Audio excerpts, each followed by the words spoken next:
দর্শক এই মুহূর্তে রাজধানীর বিভিন্ন ফিলিং স্টেশন ঘুরে দেখছেন সহকর্মী মুশফিকুর রহমান। সরাসরি তার সাথে যুক্ত হচ্ছি। মুশফিক, ছুটি শেষে কর্মব্যস্ত ঢাকার পেট্রোল পাম্পগুলোর অবস্থা কেমন দেখছেন? ডিপুতে বিজিবি মোতায়েনের বিষয়ে কি শুনছেন? রাজধানীর ৭ রাস্তার একটি পেট্রোল পাম্পে দাঁড়িয়ে আছি।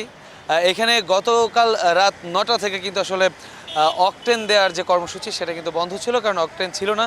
কিছুক্ষণ আগে মাত্র 10 থেকে 15 মিনিট আগে কিন্তু অকটেন দেওয়া আবারও চালু হয়েছে। দেখতে পাচ্ছেন, আমি যদি একটু দেখাই, ভেতরে অকটেনের গাড়িটা মাত্রই বেরিয়ে গেল এবং আনলোড করার পরে এখন কিন্তু আবার অকটেন যে দেওয়ার কর্মসূচি সেটা কিন্তু আবার চালু হয়েছে। তবে এই পেট্রোল পাম্পটিতে কিন্তু আসলে রেশনিং করে তেল দেওয়া হচ্ছে। আমরা যতটুকু দেখেছি, প্রাইভেট কার যেগুলো আছে তাদেরকে কিন্তু 10 লিটার করে তেল দেওয়া হচ্ছে।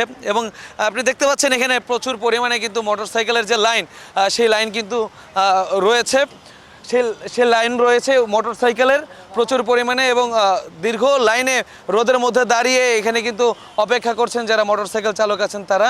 এবং তারা বলেছেন যে এই তেল যে শেষ হয়ে যাওয়ার যে প্রবণতা তৈরি হয়েছে রাজধানীর বেশিরভাগ পাম্পগুলোতে, সেটার কারণে কিন্তু আসলে এই লাইন দীর্ঘতর হচ্ছে। আর সরকারি একজন কর্মকর্তা যে পেট্রোল পাম্পগুলোতে থাকার কথা রয়েছে, সেই সরকারি পেট্রোল পাম্পগুলোতে কিন্তু তাদেরকে আমরা দেখতে পাইনি। আজকে আমরা কথা বলেছি এই পাম্পের ম্যানেজারের সাথে। এই ছিল এখনকার মতো আমার কাছে সবশেষ খবর।